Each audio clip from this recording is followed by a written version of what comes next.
شام کے 5 بجے ہیں۔ السلام علیکم، یہ ریڈیو پاکستان ہے۔ ترنم حامد سے خبریں سنیے۔ اہم خبروں کا خلاصہ۔ پاکستان اور چین نے امن، سلامتی اور پائیدار ترقی کے مشترکہ مقاصد کے حصول کے لیے قریبی رابطے برقرار رکھنے پر اتفاق کیا ہے۔ وزیر داخلہ نے کہا ہے کہ حکومت ملک میں سرمایہ کاری کے لیے محفوظ اور سازگار ماحول یقینی بنانے کے لیے پرعزم ہے۔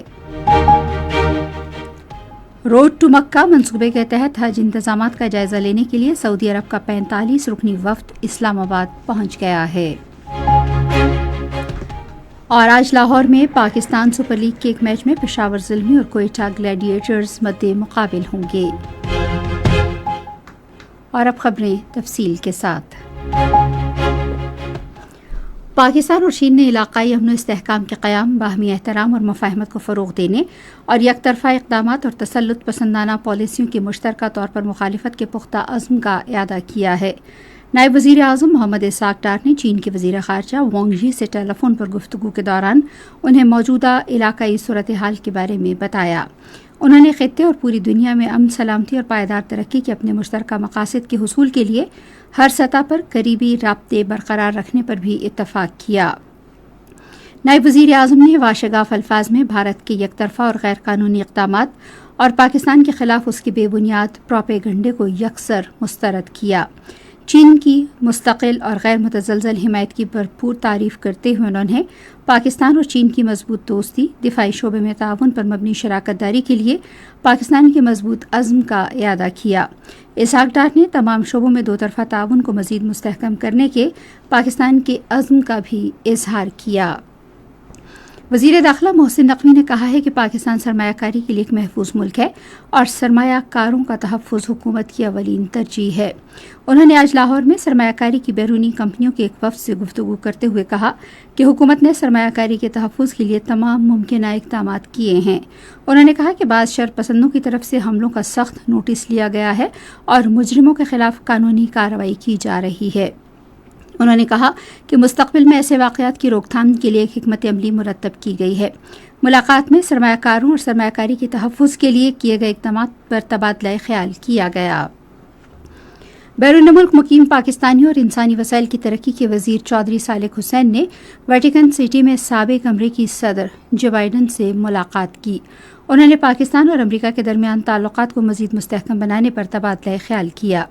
چودھری صالح حسین نے بنگلہ دیش کی عبوری حکومت کے چیف ایڈوائزر ڈاکٹر محمد یونس سے بھی ملاقات کی اور دونوں ملکوں کے درمیان تعلقات پر بات چیت کی۔ ملاقات میں انہوں نے افرادی قوت اور ان کے ہنر کا معیار بہتر بنانے کے لیے مل کر کام کرنے پر اتفاق کیا۔ ڈاکٹر محمد یونس نے کہا کہ بنگلہ دیش میں پاکستانی تاجروں اور کاروباری حضرات کے لیے وسیع مواقع موجود ہیں۔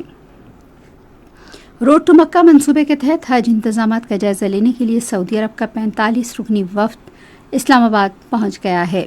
اسلام آباد انٹرنیشنل ایئرپورٹ پر وزارت مذہبی امور کے حکام نے وفد کا استقبال کیا۔ وزارت مذہبی امور کے مطابق روڈ ٹو مکہ منصوبے کے تحت پاکستان سے 50,500 عازمین حج پروازوں کے ذریعے سعودی عرب جائیں گے۔ عازمین حج کے لیے اسلام آباد اور کراچی کے ہوائی اڈوں پر کاؤنٹر قائم کیے جائیں گے، جبکہ عازمین حج کی امیگریشن کا عمل سعودی عرب کے بجائے پاکستان میں ہی مکمل کیا جائے گا۔ وزیر اعلیٰ پنجاب مریم نواز نے صوبے کو ڈیجیٹل جدت کا مرکز بنانے کے پختہ عزم کا اظہار کیا ہے۔ انہوں نے آج لاہور میں ورلڈ لبرٹی آرگنائزیشن کے ایک وفد سے گفتگو کرتے ہوئے انہیں پنجاب حکومت کی ڈیجیٹل ترقی کے بارے میں آگاہ کیا۔ انہوں نے کہا کہ پنجاب ڈیجیٹل ٹیکنالوجی اور آن لائن تجارت کے شعبے میں تیزی سے آگے بڑھ رہا ہے۔ ملاقات کے دوران جدید تجارت کے طریقوں میں حائل رکاوٹیں زیر بحث آئیں۔ خیبر پختونخوا کے گورنر فیصل کریم کنڈی نے کہا ہے کہ مشترکہ مفادات کی کونسل کا اجلاس صوبوں کے درمیان پانی کی دیرینہ تنازع کے تصفیے کی جانب اہم قدم ہے۔ انہوں نے لاہور میں ذرائع ابلاغ سے گفتگو کرتے ہوئے کہا کہ دونوں صوبوں میں جہاں پہلے ہی حساس صورتحال ہے، ہمیں چاہیے کہ سندھ میں صورتحال مزید خراب ہونے نہ دیں۔ گورنر نے کہا کہ جنوبی خیبر پختونخوا اور ضم شدہ قبائلی اضلاع کو بدستور امن و امان کی تشویشناک صورتحال کا سامنا ہے۔ انہوں نے ان علاقوں میں استحکام اور ترقی کی بحالی کے لیے فوری توجہ اور مداخلت کی ضرورت پر زور دیا۔ اسرائیلی فوج نے محصور غزہ میں جاری حملوں میں متعدد فلسطینی شہید کر دیے ہیں۔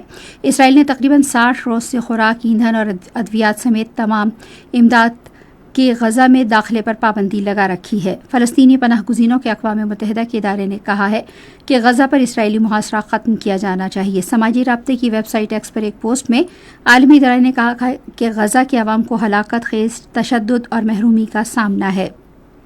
غزہ میں 23 لاکھ سے زائد فلسطینی اب زیادہ تر ڈبہ بند سبزیوں، چاول، پاستا اور دالوں پر گزارا کرنے پر مجبور ہیں۔ اور آج لاہور میں پاکستان سپر لیگ کے 17ویں میچ میں پشاور زلمی کا مقابلہ کوئٹہ گلیڈیٹر سے ہوگا۔ میچ رات 8 بجے شروع ہوگا۔ اسی کے ساتھ خبریں ختم ہوئی۔ مزید خبروں اور تجزیوں کے لیے آئیے ہماری ویب سائٹ پر radio.gov.pk اور فیس بک کے link radio Pakistan news official پر براہ راست ویڈیو سٹریمنگ بھی ملاحظہ کیجیے۔